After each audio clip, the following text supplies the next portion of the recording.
चलो, तो साइंस का यूनिट हमारा चल रहा है थर्ड यूनिट। ठीक है, तो कुछ पोर्शन हमने कवर किया, उसमें क्या कवर किया पहले, अभी तक के क्या कवर हुआ है।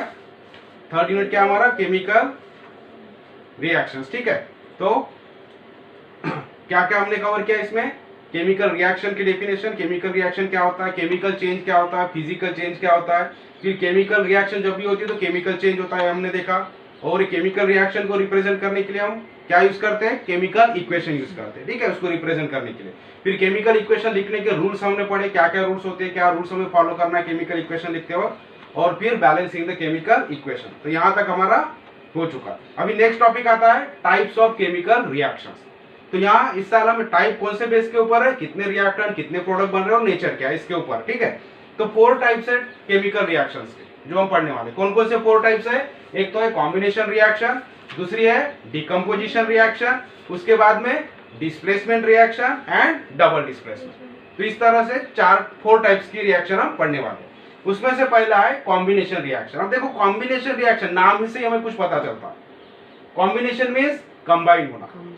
कॉम्बिनेशन किसे बोलेंगे, एक चीज का कॉम्बिनेशन हो सकता है कि नहीं, कॉम्बिनेशन होने के लिए हमें क्या चाहिए, 2 या 2 से ज्यादा चीजें चाहिए। ठीक है, तो तभी कॉम्बिनेशन पॉसिबल है। कॉम्बिनेशन मतलब कंबाइन होना, एक दूसरे में मिल जाना, दैट इज कॉल्ड कॉम्बिनेशन। तो उसके लिए 2 या 2 से ज्यादा चीजें रिक्वायर्ड है। अब रिएक्शन में क्या होगा, कॉम्बिनेशन किसका होगा, रिएक्टेंट का। रिएक्शन में जो पार्टिसिपेट करते हैं उसे क्या बोलते हैं हम, रिएक्टेंट, और जो नया चीज फॉर्म होता है उसको क्या बोलते हैं हम, प्रोडक्ट। तो कॉम्बिनेशन का मतलब क्या होगा, जब भी 2 या 2 से ज्यादा रिएक्टेंट्स कंबाइन हो जाएंगे, यानी एक दूसरे से मिल जाएंगे, यानी उनमें रिएक्शन होगा और एक ही प्रोडक्ट फॉर्म होगा, सिंगल प्रोडक्ट। आगे ध्यान में, कॉम्बिनेशन का मतलब कंबाइन हो गए, और कंबाइन जो हो गया उससे नया एक ही चीज बना, तो एक चीज में सारे कंबाइन हुए, इसलिए इसको बोलते हैं कॉम्बिनेशन रिएक्शन। आगे ध्यान में, for example, simple example, carbon plus oxygen, अगर इसको हम कंबाइन कर देंगे तो क्या हो जाता है, CO2 बनता है, कार्बन डाइऑक्साइड बन गया। अब कार्बन एक है, ऑक्सीजन एक, अलग अलग है, ये दोनों कंबाइन हो गए तो सिंगल प्रोडक्ट बन गया, तो इसे क्या बोलेंगे हम, कॉम्बिनेशन रिएक्शन। ठीक है, रिएक्टेंट कितने भी हो सकते हैं, 2 या 2 से ज्यादा, लेकिन प्रोडक्ट क्या होना चाहिए, एक ही होना चाहिए। समझ में आ गया। So when 2 or more reactants combine together to form single product, क्या बोलेंगे हम, when 2 or more, 2 या 2 से ज्यादा reactant combine together to form a single product, एक ही प्रोडक्ट बनेगा, then that reaction is known as combination reaction। ठीक है, तो समझ में आ गया डेफिनेशन। तो मैं डेफिनेशन लिख देता हूं और फिर हम एग्जांपल देखेंगे जो आपकी बुक में भी दिए, या ये भी सिंपल एग्जांपल हम ले सकते हैं।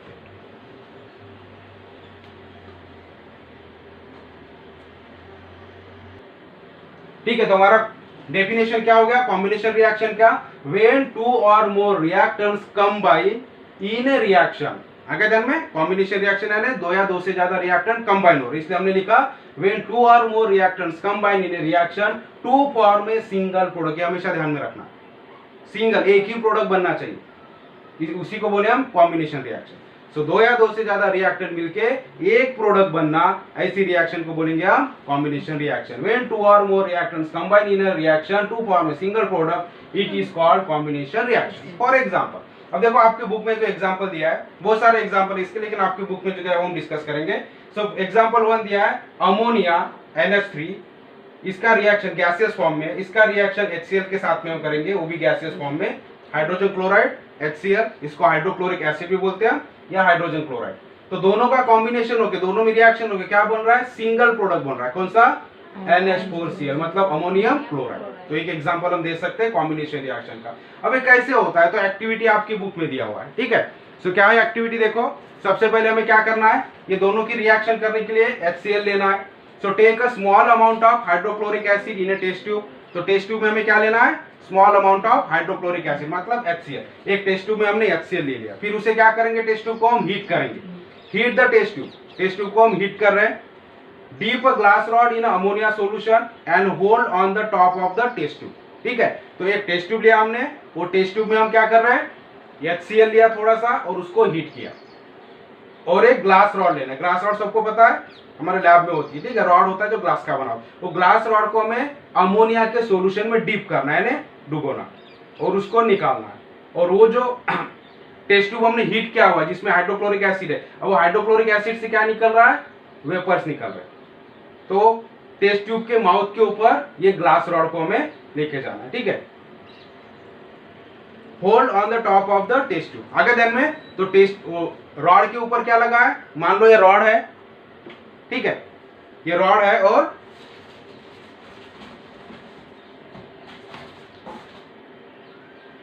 ये टेस्ट ट्यूब है मान के चलते, ये टेस्ट ट्यूब के अंदर क्या है, हाइड्रोक्लोरिक एसिड है, इसे मैंने हीट किया हुआ और रॉड लिया मैंने और कहा इसको डीप करना है, अमोनिया सॉल्यूशन NH3 के सॉल्यूशन में, ठीक है। अब NH3 के सॉल्यूशन में इसको डीप करके मैं निकाल लूंगा और कहां रखूंगा, ये टेस्ट ट्यूब के मुंह के पास, ठीक है, माउथ टॉप के पास। अब क्या होगा, जब मैं अमोनिया इसको लगा हुआ है तो वो भी वेपराइज होगा, यानी काय में कन्वर्ट हो रहा है, वो गैस में कन्वर्ट हो रहा है, और HCl को हीट करे तो वो भी काय में कन्वर्ट हो रहा है, गैस में, ठीक है। तो इसलिए हमने क्या लिखा, NH3 गैसियस फॉर्म में और HCl भी कौन से फॉर्म में, गैसियस फॉर्म में, दोनों की रिएक्शन हो गया, ठीक है। तो HCl की वेपर्स निकल रही है और अमोनिया की वेपर से, दोनों जब वेपर्स एक दूसरे से रिएक्शन करेगी, कंबाइन हो जाएगी, तो क्या तैयार होगा, अमोनिया। तो इनिशियली तो हमें क्या ऑब्जर्वेशन मिलेगा, ये एक्टिविटी जब हम करते हैं लैब में तो क्या ऑब्जर्वेशन मिलता है कि जो यहाँ से वेपर्स निकल रही वो कैसे निकलते, स्मोक निकलना चालू होता है, व्हाइट स्मोक। जब हम ये ग्लास रॉड को जो अमोनिया में से डीप करके हम निकाला है, इसको अगर वो टेस्ट ट्यूब के ऊपर रखेंगे, कौन सा टेस्ट ट्यूब, जिसमें HCl को हमने हीट किया, तो हमें यहाँ क्या निकलते हुए नजर आएगा, व्हाइट स्मोक निकलते हुए नजर आएगा, ठीक है। अब व्हाइट स्मोक क्यों निकलता है, तो क्यों निकल रहा है, क्योंकि अमोनिया गैस और HCl गैस में क्या हो रही है, रिएक्शन हो रही है। तो जब रिएक्शन होती है तो क्या तैयार होता है, वहां अमोनियम क्लोराइड गैस, पहले तो गैस तैयार होता है, ठीक है, क्योंकि हॉट रहता है तो पहले क्या होगा, अमोनियम क्लोराइड का गैस तैयार होगा, लेकिन तुरंत क्या हो जाता है, टेम्परेचर कम होने से वो कंडेंस हो जाता है और थोड़ा सा सॉलिड बन जाता है, जिसकी वजह से कौन सा कलर आ जाता है उसमें, व्हाइट कलर। इसलिए हमें व्हाइट स्मोक यानी व्हाइट कलर का धुआं निकलते वहां दिखेगा, आगे ध्यान में। तो इस तरह से रिएक्शन है, तो क्या हो रहा है, दो चीजें कौन सी कंबाइन हो रही है, अमोनिया गैस और हाइड्रोक्लोरिक एसिड वाली गैस यानी हाइड्रोजन क्लोराइड गैस है, कंबाइन हो रही है, और दोनों के कॉम्बिनेशन से क्या बन रहा है, अमोनिया क्लोराइड बन रहा है, जो कि सॉलिड है, आगे ध्यान में। तो इस तरह से इस रिएक्शन को क्या बोलेंगे हम, कॉम्बिनेशन रिएक्शन। तो आपका फर्स्ट एक्टिविटी वही दिया हुआ है, समझ में आ गया। अभी हम सेकंड एक्टिविटी देखो क्या दिया है, hold a magnesium strip in a pair of tongues and ignite. On heating in air, a white powder of magnesium oxide is formed.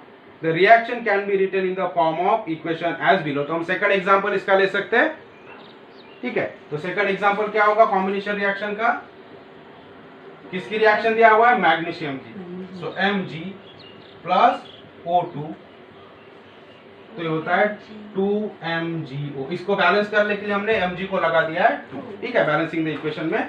So 2Mg plus O2 2MgO। कौन सी रिएक्शन है, क्या बोल रहा है इसमें, होल्ड मैग्नीशियम स्ट्रिप, एक magnesium की strip हमें लेना है, ठीक है, इन अ पेयर ऑफ टंग्स, यानी हमारा जो चिमटा होता है उसके पेयर में उसको लगाना है, ऑन एंड इग्नाइट, और उसको क्या करना है, हमें इग्नाइट करना, मतलब बर्न करना। On burning in air a white powder of magnesium oxide is form. तो ये मैग्नीशियम ऑक्साइड क्या है, ये व्हाइट पाउडर उसका तैयार हो जाता है, जो मैग्नीशियम ऑक्साइड रहेगा। अब यहाँ कौन सी रिएक्शन हो रही है, किसके साथ हो रही है, जब भी हम एयर में बर्न करते किसी चीज को तो किसके साथ रिएक्शन होती है, उसकी ऑक्सीजन के साथ, ठीक है। बर्निंग प्रोसेस मींस किसके साथ रिएक्शन होगा, ऑक्सीजन के साथ, ठीक है। सो 2Mg इसका ऑक्सीजन के साथ रिएक्शन होगा मैग्नीशियम का बर्निंग प्रोसेस के वक्त, तो क्या मिलेगा, उसको ऑक्साइड तैयार होगा, मैग्नीशियम ऑक्साइड, जो कि व्हाइट पाउडर के फॉर्म में होता है। So in this reaction, magnesium oxide is formed as the single product by combination of magnesium and oxygen. तो फिर से दो चीजों का कॉम्बिनेशन हो रहा है, मैग्नीशियम और ऑक्सीजन का, और दोनों के कॉम्बिनेशन से सिंगल एक ही प्रोडक्ट बन रहा है, कौन सा, मैग्नीशियम ऑक्साइड, ठीक है। तो यहां हम लिख सकते हैं इट इज मैग्नीशियम और ये ऑक्सीजन, और क्या मिला हमें, मैग्नीशियम ऑक्साइड। तो ये भी एक कॉम्बिनेशन रिएक्शन है। थर्ड एक्टिविटी हम देखेंगे,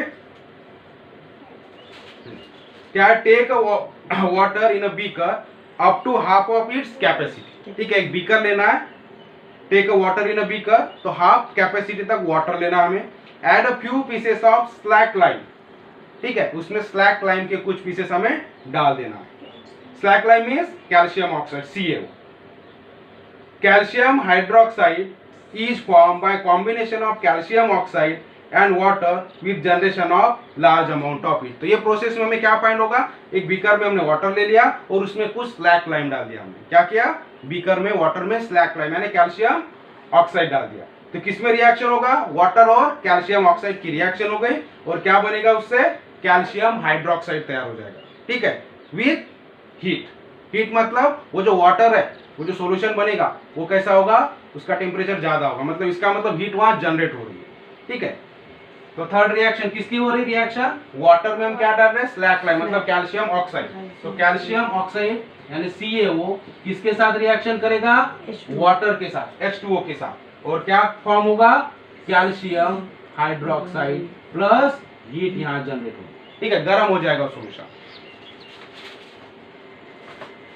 तो समझ में आ रहा है, तो यहां किसका कॉम्बिनेशन हो रहा है, कैल्शियम ऑक्साइड और वाटर का कॉम्बिनेशन होके क्या तैयार हो रहा है, कैल्शियम हाइड्रोक्साइड। तो ये भी क्या है, कॉम्बिनेशन रिएक्शन। तो यहां लिख सकते हैं हम कैल्शियम ऑक्साइड, इसका कॉमन नेम क्या है, इसको बोलते हैं स्लैक लाइम, और ये है वाटर। तो क्या मिल रहा है हमें, कैल्शियम हाइड्रोक्साइड ही। OH ग्रुप जब भी लगता है तो क्या होता है, वो हाइड्रोक्साइड होता है। ठीक है, तो इस तरह से 3 एग्जांपल्स, और भी एग्जांपल्स है लेकिन ठीक है इतना आप लिख लो, कॉम्बिनेशन रिएक्शन की डेफिनेशन और ये 3 एग्जांपल्स। ठीक है, कैसे कैसे किया मैं समझा के दिया, एक्टिविटी आपकी बुक में है। तो अमोनिया और हाइड्रोजन दोनों गैस का जब रिएक्शन होता है तो अमोनिया क्लोराइड तैयार हो गया। मैग्नीशियम स्ट्रिप को अगर हम बर्न करते एयर में तो ऑक्सीजन के साथ उसका रिएक्शन होता है, ऑक्सीडेशन होता है और मैग्नीशियम ऑक्साइड तैयार होता है। और अगर वाटर में हम कैल्शियम ऑक्साइड यानी स्लैक लाइम के कुछ पीसेस डालते हैं तो इसका रिएक्शन वाटर के साथ होकर कैल्शियम हाइड्रोक्साइड तैयार होता है। ठीक है, तो these are the examples of combination reaction. So write down.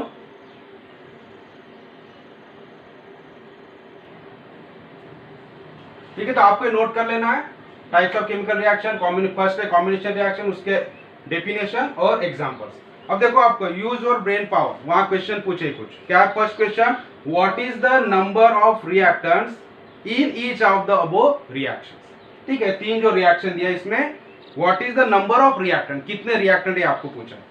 तो कितने रिएक्टेंट है, first 2 reactants, second equation 2 reactants, third equation 2 reactants. आगे ध्यान में सेकंड क्वेश्चन है, what is the number of molecules of reactants taking part in the above reaction. मतलब number of molecules हमें बताना रिएक्टेंट साइड में टेकिंग पार्ट इन रिएक्शन। ठीक है, तो कितने मॉलिक्यूल है, यहाँ एक मॉलिक्यूल है और ये दूसरा HCl का एक मॉलिक्यूल, NH3 अमोनिया का एक मॉलिक्यूल। यहाँ भी 2 मॉलिक्यूल्स पार्टिसिपेट कर रहे हैं, यहाँ भी 2 मॉलिक्यूल्स पार्टिसिपेट कर रहे हैं और यहाँ भी 2 मॉलिक्यूल्स पार्टिसिपेट कर रहे हैं। ठीक है, थर्ड क्वेश्चन है, how many products are form in each of the above reaction. कितने प्रोडक्ट फॉर्म होते हैं हर एक रिएक्शन में, how many products are form in each of the reaction. तो फर्स्ट रिएक्शन में कितने प्रोडक्ट फॉर्म हो रहे हैं, 1 सिंगल प्रोडक्ट, सेकंड रिएक्शन में भी सिंगल प्रोडक्ट, थर्ड रिएक्शन में भी सिंगल प्रोडक्ट। तो क्यों पूछा ये क्वेश्चन, क्योंकि हमारा डेफिनेशन क्या है कॉम्बिनेशन रिएक्शन का, कि रिएक्टेंट साइड में 2 या 2 से ज्यादा रिएक्टेंट होते हैं जो कि कंबाइन होके क्या बनता है, सिंगल प्रोडक्ट बनते हैं। आगे देन में, so this is our combination reaction.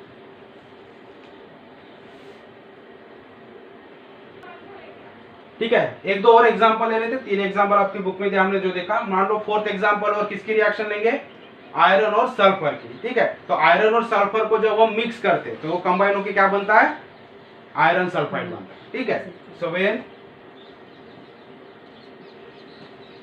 Iron and sulphur combine they form iron sulphide. तो रिएक्शन क्या होगी, Fe सॉलिड स्टेट में प्लस सल्फर, तो ये हो गया आयरन और ये है सल्फर। तो क्या तैयार होता है इससे, FeS।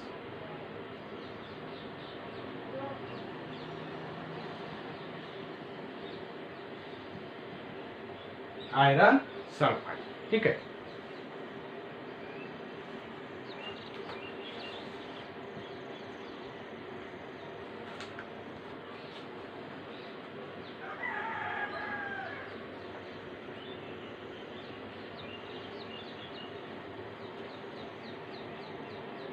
वन मोर एग्जांपल हम ले सकते हैं, इसमें बहुत सारा एग्जांपल है, ठीक है। तो सल्फर और आयरन का FeS इस तरह से तैयार हो गया। अब देखो जो वाटर एसिड रेन जो होता है जनरली, एसिड रेन किसकी वजह से होता है, जो वाटर वेपर्स रहती है, मतलब जो बादल बोलते हैं, ठीक है। बादल में क्या है, वाटर की वेपर है, ठीक है। उसमें अगर कार्बन डाइऑक्साइड गैस मिक्स हो जाती है वाटर वेपर के साथ में, तो कार्बोनिक एसिड, तो रेन के साथ में क्या आता है, वो एसिड की रेन होती है, ठीक है।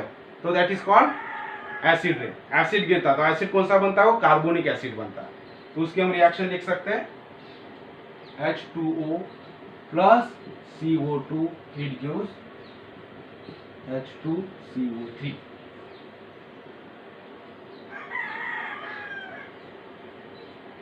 ठीक है, नोट कर लो ये। तो इसका नाम लिख लो वाटर। वाटर कौन से फॉर्म में, ये गैसियस फॉर्म, ये भी गैसियस फॉर्म, और ये क्या होगा, लिक्विड फॉर्म में होगा। सो वाटर वेपर, और ये कार्बन डाइऑक्साइड,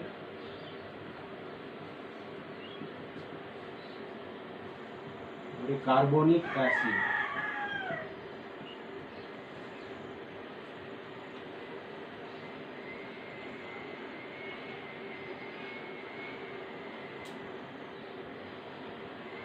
ठीक है, तो समझ में आ गया, यहाँ भी दो चीजों का कॉम्बिनेशन हो रहा है, वाटर वेपर और कार्बन डाइऑक्साइड गैस। क्या बन रहा है, कार्बन